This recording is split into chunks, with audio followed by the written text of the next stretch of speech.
할렐루야. 우리도 이처럼 하나님의 그 언약과 약속 안에서 신자로서의 삶을 하루하루 살아가고 있습니다. 정말 하나님의 약속은 이루어지지 않는 법이 없죠. 정말 이루어지지 않는 것이 없습니다. 다 이루시죠.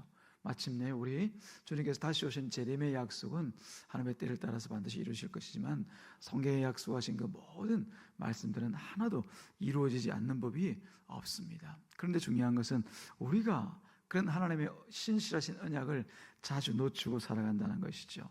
그래서 우리와 같은 신자들에게 가장 중요하다고 할 수 있는 것 중에 하나가 뭐냐면 하나님을 신뢰하는 거예요. 하나님을 신뢰하는 것. 하나님께서 말씀하셨으면 반드시 이루시겠구나, 이루셨구나 라고 하는 것을 날마다 신뢰하고 살아가는 거죠. 그래서 우리에게 중요한 두 가지가 먼저 요구가 됩니다. 가장 먼저는 뭐냐면 하나님을 신뢰하되 아무 그런 거나 신뢰하면 되겠습니까? 말씀을 알아야죠. 주신 말씀에 대한 정확한 이해가 있어야 그 신뢰가 정확한 신뢰가 되는 거죠. 그리고 또 하나님에 대한 전적인 믿음이 우리에게 요구가 되어지는 것이죠. 하나님은 결코 거짓말하는 법이 없더라, 하나님 반드시 약속을 지키시더라 라고 하는 이 두 가지 전제가 우리 가운데 있어야 하나님에 대한 그 신뢰를 잃지 않고 날마다 하나님의 약속을 붙들고 살아갈 수가 있는 거죠. 근데 오늘 본문 말씀에서 보면은 그 전에 연결되어지는 말씀이지만 아브라함이 그 신뢰를 잃어버리고 있는 그런 상태였다는 것을 알 수가 있습니다. 신뢰를 잃어버렸어요. 75세 갈대아 우르 땅을 떠날 때 하나님께서 주신 그 약속, 땅과 자손에 대해서 언약하시고 약속하셨죠. 그런데 그 약속을 잃어버렸어요. 잊어버린 게 아니라 잃어버린 것이에요. 잊어버린 것은 잠시 잠깐 잘못하다가 잊었네 이럴 수도 있지만 이건 자기가 자의로 그냥 놓쳐버린 거죠. 버려버린 거죠. 포기했다는 겁니다. 땅의 문제는 이제 포기하고 살지 자식의 문제도 포기하고 살지. 왜 그걸 우리가 알 수 있냐 하면 지난주에 우리가 살펴본 것과 같이 하나님이 나타나셨을 때 아브라함이 뭐라고 얘기합니까? 저는 제 종인 이 엘리에셀이나 제 상속자로 삼겠습니다. 그런 얘기를 하잖아요. 그 얘기를 통해서 아브라함이 하나님의 언약과 약속에 대해서 그 신뢰를 잃어버리고 있구나 하는 것을 알 수가 있는 거죠. 왜 그랬을까요? 지금 자기 눈앞에 있는 그 현실만 바라보고 있기 때문에 그런 것이죠. 그때가 아브라함의 나이가 언제쯤일까요? 이스마엘을 낳기 전이니까 16장에 가면 이제 이스마엘을 낳는 일이 나타납니다. 그러니까 최대자보다 아마 85세 이전의 나이인 것을 우리가 알 수 있습니다. 85세 이전의 나이로 이미 약속을 받은 지 10년쯤이 지나가고 있는 그런 때였어요. 75세의 부름을 받고 한 85세가 되기 전이니까 10년 정도가 지나가고 있는 그런 상황이죠. 10년이 지나갔는데 아직까지 자식이 나지 않고 있다는 거죠. 나도 나지만은 내 안에 사례는 지금 어때? 지금 나보다 무려 10살이 작으니까 75세가 되었는데 이제 이 사례를 통해서는 아이 낳을 그런 가능성이 전혀 없지 않는가. 그러면서 그 약속을 놓고 있는 것을 알 수가 있습니다. 이때 하나님은 아브라함을 밖으로 이끌고 나가서 하늘을 바라보게 만듭니다. 하늘의 별을 셀 수 있나 보라 하시고 내 자손도 이와 같으리라 그렇게 말씀을 하시죠. 그리고 나서 7절에서 보면은 땅과 자손에 대한 그 언약을 재차 언급하시고 반복을 하십니다. 7절 말씀 같이 한번 읽어볼까요? 7절 시작. 나는 이 땅을 내게 주어 소유로 삼게 하려고 너를 갈대아인의 우르에서 이끌어내는 여호와니라. 이처럼 하나님은 자기 택하신 자를 버려두지 않고 그처럼 약속을 잃어버렸을 때 혹은 잊었을 때라도 언제든지 찾아가서 그 약속을 확인시키십니다. 그래서 그 믿음을 다시 새롭게 하시는 거죠. 믿음의 자리로 나아갈 수 있도록 이끌어 가시는 거죠. 오늘도 이 저녁에 우리가 이 자리에 나온 것도 혹여 우리 가운데 있는 그 언약과 약속에 대해서 우리 가운데 주시고자 하셨던 그 놀라운 그 약속들을 잃은 우리들을 향하여서 하나님께 재차 그 언약을 다시 생각하고 다시 한번 약속을 확인하라. 그런 의미로 우리를 지금 이 자리에 부르시고 있는지도 모릅니다. 여러분에게 주신 각자에게 주신 그 약속을 확인받는 그런 시간이 되기를 주님의 이름으로 축복합니다. 나는 이 땅을 내게 주어 소유로 삼게 하고 사려고 너를 갈대아인의 우르에서 이끌어내는 여호와니라.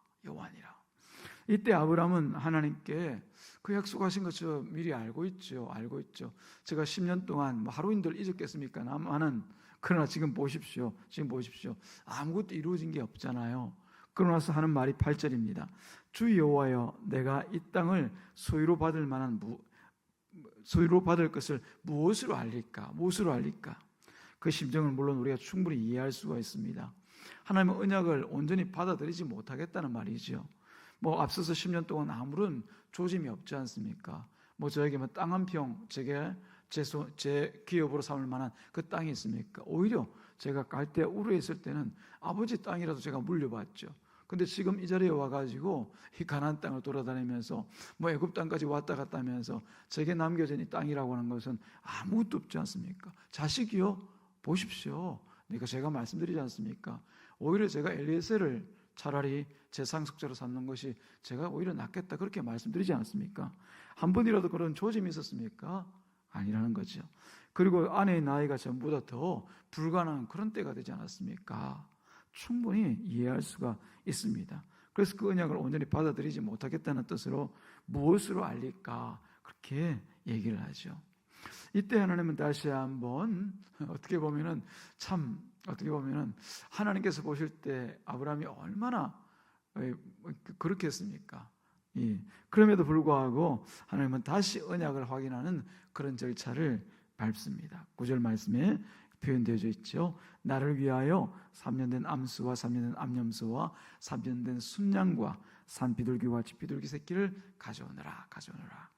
아브라함이 그 말이 무슨 말인지 알아듣고 짐승들 다 준비해서 이제 그 짐승들 중간을 착 쪼개가지고 쪼갠 것들을 마주 놓습니다. 물론 새는 작은 짐승이기 때문에 쪼개지를 않고 그 자리에 그냥 두죠. 재물을 쪼개고 그것을 마주 놓는 것은 그 당시에 있어서 언약을 체결하는 그런 모습입니다. 그것도 아주 중요한 언약이 있을 때 그냥 뭐 친구 사이에 가까운 사이에 뭐 하자 말자 하는 그런 약조 같으면은 구두로서도 그냥 충분히 할 수 있지만 그러면 큰 약속을 하게 될 때는 이처럼 짐승을 잡아서 둘로 착 반으로 쪼갭니다. 반으로 쪼개서 한쪽은 오른쪽에 한쪽은 뭐 왼쪽에 이런 식으로 양편에 탁 맞춰서 놓고 그 사이를 걸어가는 거예요. 근데 여러분 그 장면을 한번 상상해 보시면 얼마나 좀 이렇게 어시시하고 또 끔찍하겠습니까? 짐승을 잡아 놓았으니 반으로 쪼개 놓았으니 그 자리에 뭐가 있겠습니까? 피가 있죠. 피가 흥건하게 젖어 있습니다. 뭐 여기 보는 것과 같이 암염소 그리고 뭐 순양, 뭐 산비둘기, 암소 그리고 암염소, 순양, 암염소, 순양까지는 그렇다 치더라도 암소 한 마리 잡아 놓으면은 그 자리에서 흐르는 피라고 하는 것은 그야말로 아마 그 땅이 막 온통 피로 그냥 물들여서 사람이 밟을 때 그냥 철버덕 그런 소리가 날 거예요. 근데 그 사이를 지나가는 거예요. 지나가면서 어떻게 해요? 만약에 내가 언약을 지키지 않으면 혹은 그 상대방이 그것을 같이 지나가면서 언약을 지키지 않으면 내가 밟고 있는 피처럼 내 피가 이 땅에 흘러 저 쪼갠 짐승과 같이 나도 쪼개질 것이다 라고 하는 그런 의미로 그 사이를 지나가는 것이죠. 그 반대로는 또 내가 만약에 그 언약을 어긴다면 이 쪼개진 짐승처럼 이 쪼개진 재물처럼 나도 그렇게 쪼개어도 좋다라고 하는 그런 약조를 하는 것이죠. 무시무시한 언약이 아닐 수가 없습니다. 그만큼 철저히 지키겠다라고 하는 반드시 지키겠다는 그 약속을 이제 이런 언약을 통해서 진행을 하게 되는 것이죠. 자, 그런데 우리가 앞뒤 본문을 보게 되어지면은 정작 그 쪼갠 짐승 사이를 지나가는 그 사람이 누군가라고 하는 겁니다. 누가 그 자리를 지나가고 있습니까? 당연히 아브라함이 지나가야죠. 하나님과 언약을 맺게 되어지면 아브라함이 지나가면서 제가 반드시 하나님과의 언약을 지키겠습니다. 그렇게 지나가야 되는데 아브라함이 아니라 다른 분이 지나가십니다. 누가 지나갑니까? 하나님이 지나가셔요. 어디에요? 17절 말씀이에요. 11절 말씀까지 함께 읽겠습니다. 17절 시작. 해가 져서 어두울 때에 연기난 화로가 보이며 타는 횃불이 쪼갠 고기 사이로 지나더라. 하나님의 현현이거든요. 하나님께서 그 불과 같이 화로에 타는 횃불과 같이 나타나셔가지고 그 쪼갠 짐승 사이를 싹 지나가시는 거예요. 그것도 아까 우리가 그대로 적용시켜 얘기하면 하나님께서 친히 그 재물 사이에 지나가시면서 내가 만약에 이 언약을 지키지 않으면 네가 나를 이 쪼갠 짐승처럼 쪼개어도 좋다. 그런 언약을 지금 하고 계신 것이죠. 이 언약의 체계에 있어서 상당히 우리가 보면은 상식적이지가 않습니다. 언약을 내놓고 계시는 당사자이신 하나님만 언약을 지키시겠다는 거죠. 아브라함은 그럼 뭐합니까? 아브라함은 아무 할 일이 없다는 거죠. 모든 것은 전적으로 하나님께서 다 이루어 주시겠다는 의미로 그 자리에 하나님께서만 지나가고 있는 것이죠. 놀라운 일이 아닐 수가 없습니다. 우리가 흔히 생각하면은 하나님으로부터 부름받았다, 내가 하나님의 자녀가 되었다라고 하면 야, 이제부터 하나님을 위해서 내가 무언가 열심히 일해야지, 그것부터 생각할 수가 있습니다. 그래서 열심히 일하는 것에 대해서 내가 칭찬도 좀 받고 뭐 상급도 좀 받고 그런 생각을 할 수가 있는데, 사실은 우리가 하나님과 언약을 맺는다고 하면 이 언약은 아무 우리가 할 일이 있는 것이 아니라 하나님께서 일하시겠다는 그 언약인 것을 아셔야 될 줄로 믿습니다. 우리가 예수 그리스도와 맺은 이 언약, 피의 언약이죠. 이 언약도 십자가에서 맺은 이 언약, 우리를 구원하시겠다는 이 언약도 결국 우리 입장에서 뭔가 하나님을 향하여서 하고자 하는 그 어떤 언약을 가지고 나가서 나도 지키겠습니다가 아니라, 사실은 우리 주님께서 우리 구원을 위해서 모든 것을 다 하시겠다는 그 언약 가운데 우리가 쏙 들어와 있는 거예요. 하나님께서 다 하시겠다는 겁니다. 그래서 우리가 때로 생각하는 것처럼 하나님을 위해 사는 것이 우리가 신자로서의 어떤 조건처럼 여겨지고, 또 하나님께서 원하시는 일을 하는 것이 어떤 부분에 있어서는 상급이 되어서 약속하신 하나님의 복을 받는 것으로 생각할 수 있습니다만, 하나님과의 언약은 그런 것이 아니라는 것을 보여주고 있습니다. 처음부터요. 하나님께서 맺으신 그 언약 안에는 아브라함이 할 일이 없습니다. 다시 말씀드리면 하나님과 맺은 그 언약 안에는 저와 여러분들이 할 일이 없다는 얘기예요. 다만 뭐만 있으면 됩니까? 언약을 지키시는 그 하나님만 믿고 살아가는 것이죠. 그래서 우리가 믿음으로 살자 그런 얘기하는 거예요. 이것도 자연적으로 하나님을 알기만 하면은, 하나님이 어떤 분인지만 알기만 하면 억지로 우리가 믿자 믿어야 돼, 안 믿으면 안 돼, 이게 아니라 자연적으로 믿음으로 살아갈 수밖에 없는 것이죠. 만약 저와 여러분들이 약조를 하자면은 뭐 지키고자 하시겠지만, 저도 마찬가지로 열심히 지키고 싶겠지만 제 형편과 사정에 따라서, 또 여러분들의 형편과 사정에 따라서 그 약속을 지키지 못할 일도 생길 수가 있잖아요. 아니, 어떻게 보면 대부분 약속을 다 못 지키고 사는 것이 우리입니다. 그럼 하나님은 어떠십니까? 자기 하신 그 말씀 가운데 처음 제가 말씀드린 것처럼 한 번도 그 약속을 지키시지 않는 법이 없습니다. 다 모든 일들을 자신의 말과 그 뜻대로 다 이루시는 분이 우리 하나님이시거든요. 그런 하나님을 향하여서 우리가 어찌 믿지 않고 살겠습니까? 하나님을 안다면 말입니다. 모른다면 모를까, 하나님을 안다면 우리에게 나타나는 분명한 모습은 하나님을 신뢰하고 믿고 살아가는 것이죠. 그래서 우리가 할 일은 다른 것이 아니라 언약을 지키시는 그 하나님, 반드시 지키시지, 못 지키실 리가 없지, 그럼 나는 이 하나님만 신뢰하고 살아야지, 이 하나님만 믿고 살아야지, 그게 바로 우리가 할 일이라면 일이라고 할 수가 있는 거죠. 어렵나요? 하나님을 믿고 사는 것이 어렵나요? 결코 어렵지가 않죠, 그렇죠? 그럼에도 불구하고 우리가 사는 모습들을 보면 이 아브라함과 똑같이 그 신뢰를 잃어버릴 때가 있잖아요. 왜요? 다시 돌아가면은 우리의 환경을 보기 때문에 그런 거예요. 우리 눈앞에 있는 이 환경들만 바라보기 때문에 하나님의 약속을 못 보고 그 자리에서 우왕좌왕하고 어떤 때는 하나님을 신뢰를 잃어버리고 그렇게 살아가고 있는 거죠. 현실을 보는 것이 아니라 우리 누구를 바라보는 겁니까? 우리에게 언약하시고 약속을 주신 우리 구주 예수님을 바라보고 살아가는 거예요. 그게 바로 신자입니다. 하나님의 언약 안에서 예수님을 믿고 살아가는 우리가 해야 할 일은 없습니다. 다만 진심으로 우리 가운데 오신 예수님을 믿고 살기만 하면 됩니다. 그런데 오늘 본 말씀에 보면은 그것으로 끝내도 참 좋겠는데, 하나님께서 아브라함에게 새로운 내용을 말씀하시는 것을 우리가 들을 수가 있습니다. 우리가 아까 읽었던 13절과 16절 사이의 말씀을 보면은 하나님께서 이런 언약의 내용들을 더 첨가를 시키고 있습니다. 여호와께서 아브라함에게 이르시되 너는 반드시 알라, 내 자손이 이방에서 객이 되어 그들을 섬기겠고 그들은 400년 동안 내 자손을 괴롭히리니 그들이 섬기는 나라를 내가 징벌할지며 그 후에 내 자손이 큰 재물을 이끌고 나오리라.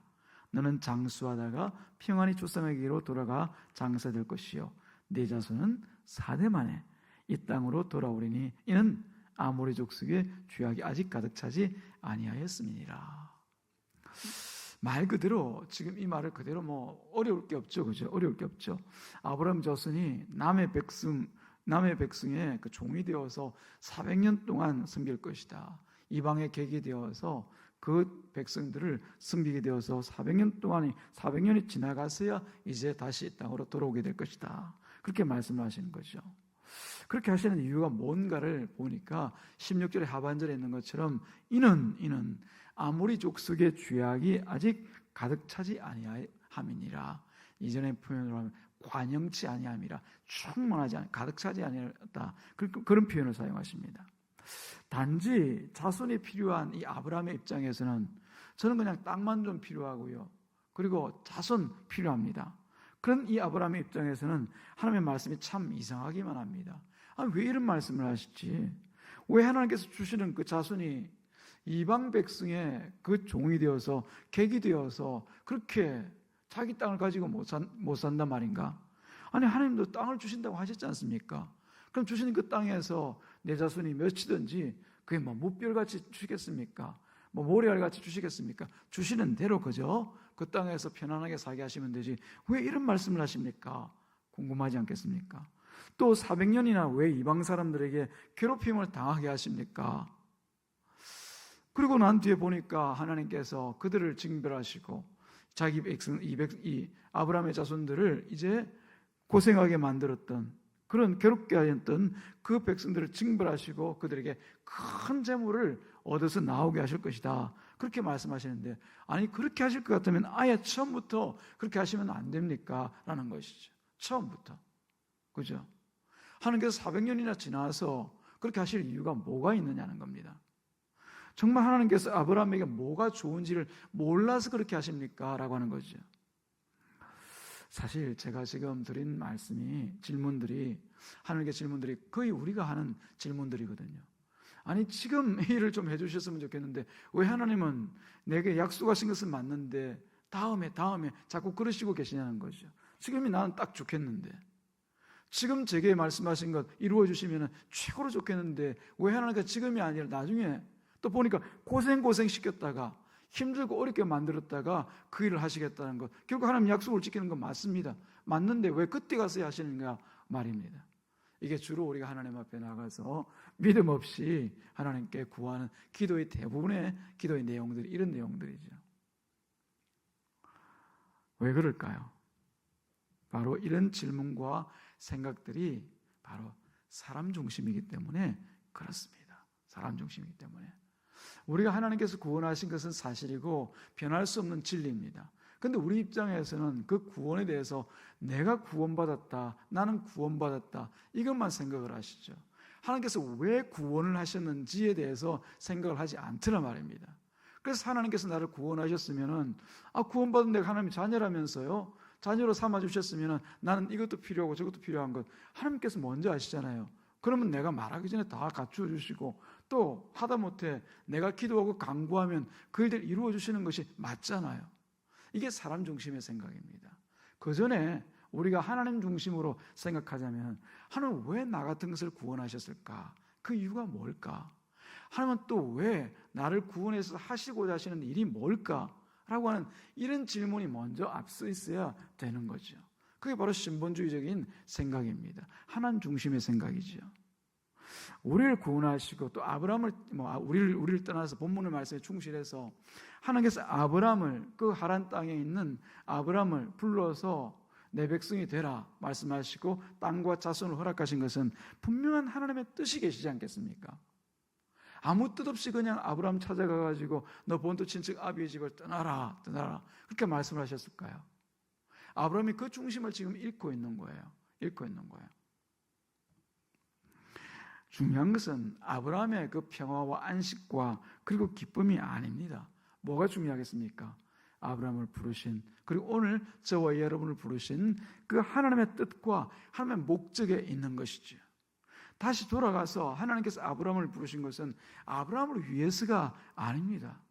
아브라함이 하나님 앞에 나아가서 날마다 기도하고 날마다 하나님 앞에 예배드리는 것을 뼈부로 삼고 살았기 때문에 그랬던가요?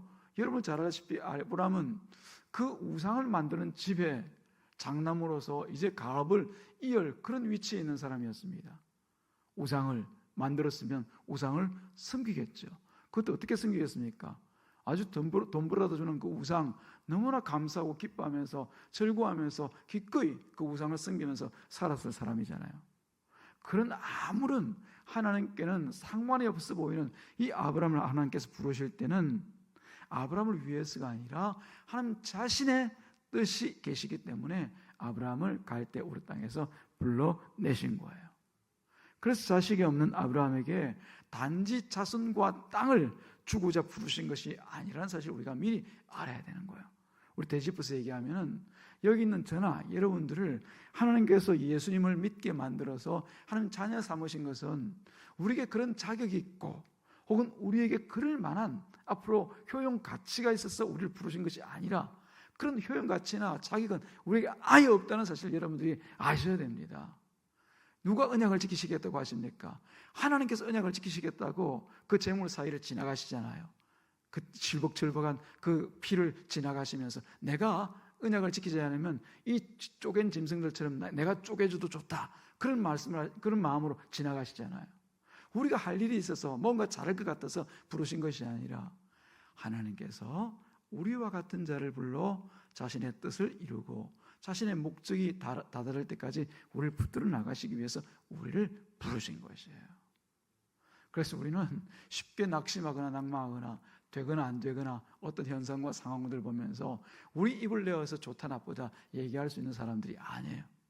하나님께서 행하시는 그 모든 일들이 어떻습니까? 다 선한 거예요. 하나님은 악을 지어 행하시는 분이 아닙니다. 모든 것을 다 선하게 하시고 또한 선한 일들을 행하시는 분이 하나님이신 것이에요. 그래서 오늘 우리를 이 자리에 살게 하신 것과 앞으로 살게 하시는 그 모든 자리에는 하나님의 선함이 우리의 삶과 우리 발자국 안에 다 포함되어져 있습니다. 그 가운데 하나님께서 자신의 뜻을 이루어 가시는 거죠. 그래서 보니까 아무리 족속의 죄악 때문에 너희들은 400년 동안 이방에서 격이 되어서 그 땅을 섬기고 고통을 당하다가 괴로움을 당하다가 400년이 지나서 돌아오게 될 것이다. 그때는 무엇이기 때문에 아무리 족속들의 죄악이 가득할 거기 때문에 관영할 거기 때문에 그 땅에 우상이 성하고 우상으로 인해서 온 세상이 하나님 없는 세상처럼 변할 그때 내가 너희들을 비로소 불러 그 땅에 너희들을 들여보낼 것이다. 뭐 알아요? 하나님만 알고 있는 거죠. 아브라함은 지금 몰라요. 근데 우리는 알고 있잖아요. 뭐 하기 위해서 보냅니까? 그 땅에 우상이 아니라 오직 여호와 하나님만 유일한 하나님이시라는 것을 보여주기 위해서 그래서 그런 것이에요. 이곳에 아브라함의 무슨 자기가 소망하고 소원하던 것이 있습니까? 나는 원래 우상을 미워하고 싫어해서 아무리 땅에 있는 그 족속들 나 미워. 저 족속을 내가 다 쳐부수는 게 내 꿈이야. 그런 게 있습니까? 없잖아요. 아브라함에게는 아무리 족속이든 아무런 꿈과 비전이 없어요. 그 꿈과 비전은 오직 누구만 갖고 계세요? 하나님만 갖고 계신 거예요. 그 일을 위해서 누구를 불러 사용하시는 거예요? 아브라함을 불러 사용하시는 거예요. 우리도 마찬가지라는 사실입니다. 아브라함이 원한다고 하면은 사실 자기 땅과 자손 하나님께 주시겠다고 하셨으니까 그 정도로만 생각하고 있을 거예요. 그럼에도 불구하고 하나님께서는 이 아브라함 작은 씨와 같은 하늘의 미랄과 같은 이 아브라함을 통하여서 그 크고 광대한 꿈들을 비전들을 이루어 나가시고자 하신 것이죠. 아브라함에게는 아무 상관이 없는 이 아브로 족속의 죄악을 이제 하나님께서 친히 하나님의 뜻을 위하여서 이루시고자 아브라함을 불러서 이 일에 나가시는 것이죠. 하나님께서 아브라함을 이끌어 나가시는 그 뜻과 이유는 현재의 이 아브라함과 미래의 아브라함 그 자손들에게 분명한 선을 긋고자 함이 있습니다. 지금 아브라함에게 나타나셔서 언약하시는 그 일들 가운데는 하나님께서 분명히 선을 긋고 있는 거죠. 아브라함은 아직까지 아까 말씀드린 것처럼 하나님을 신뢰하고 하나님에 대한 그 믿음들이 지금 아직까지 없는 상태예요. 그러다 보니까 하나님께서 이 은혜를 주시면 그때 하나님은 나에게 재물도 다 허락하시는 그런 나의 방패가 되시고 또한 나에게 있어서 그야말로 모든 상급이 되시는 하나님이시구나 그때그때 깨달을 뿐이지 진정한 믿음이라고 말할 수 있는 것이 이 아브라함에게 없잖아요. 그러다 보니까 하나님은 미리 하나하나 가르쳐 나가신 거예요. 우리도 마찬가지지 않습니까? 우리가 마치 신앙생활 10년, 20년 혹은 그보다 더 많은 세월들을 하다 보면 신앙 다 아는 것 같아요. 그럼에도 불구하고 실제적인 신앙이 있어야 될 자리에 서게 되어지면 항상 신앙 없는 것이 그대로 드러나는 것이 우리들의 본 모습 아닙니까? 신앙이 필요할 때 나가서 나는 믿음으로, 나는 신앙으로, 오직 하나님께서 나에게 모든 것이 되심으로 나는 믿음으로 감당하겠습니다가 아니라 그때부터 시작하죠. 고민하고 염려하고 안절부절하고 어떻게 해. 아이고 하나님 어쩌죠. 그게 믿음 없는 모습들이거든요. 아브라함과 지금 같이. 그래서 우리는 하나님께서 우리를 붙들어서 날마다 우리가 죽을 때까지 이 신앙을 가르쳐 나가시는 거예요. 아브라함도 결국 죽을 때까지 그 신앙 배우면서 살아가는 겁니다. 애굽으로 갈 때도 하나님께서 가라지 말라고 하셨음에도 가서 그 땅에서 자기 아내를 팔아먹을 때도 그때 하나님께서 가르쳐 주시잖아요. 그러고 나서 또 기근이 들고 난 뒤에 그 후에도 또 역시 하나님께서 동이면 동, 서면 서 할 때 하나님께서 또다시 한번 그 마음에 도전을 주시고 마음에 확신을 주시잖아요. 그리고 또 자기 조카 롯이 이제 붙잡혀갈 때 그때 이제 318명 데리고 와서 내 조카 하나 좀 구해오자. 그렇게 갔는데도 불구하고 하나님은 또 가르쳐 주시나요? 뭐예요? 내가 네 방패다, 네 상급이다 가르쳐 주시잖아요. 오늘도 마찬가지입니다. 그 고비 오기도 하나님께서 나타나셔가지고 그 신앙을 가르치고 계신 거예요. 우린 죽을 때까지 배우는 거예요. 누구의 손에 의해서? 하나님의 손에 의해서 성령님께서 날마다 우리 옆에서 이거 한번 배워볼래? 이거 한번 해볼래? 이것도 한번 해보지 그래. 이것도 배우면 좋을 텐데 날마다 우리를 그렇게 배움의 자리로 이끌어 나가시는 거예요. 꼭 성경 공부하고 이게 아니라 우리 삶의 자리를 통해서 우리가 만나는 사건과 또 여러 가지 일들을 통해서 하나님 배우게 만드시는 거예요. 아브라함도 지금 배우고 있습니다. 분명한 선을 탁 긋고 계시지 하나님께서. 어떤 선을 긋고 계십니까? 바로 하나님께서 택하신 하나님의 백성은 내가 택한 너 아브라함은 너는 오직 내 뜻으로만 살게 될 것이라고 하는 것을 배우게 됩니다. 네 뜻 나는 상관하지 않겠어. 오직 내 뜻에 의해서만 너는 살게 될 거야. 너 자식 없다고 나한테 투정 부리지. 너 땅 없다고 너 지금 나한테 불평하고 있지. 내 그 마음 내가 모를 줄 알아? 그러나 네 불평과 네 원망과 네 그 투정 때문에 내 뜻을 내려놓고 네 뜻을 나는 따르지 않을 거야. 400년이면 400년이야. 그때까지 넌 기다려야 돼.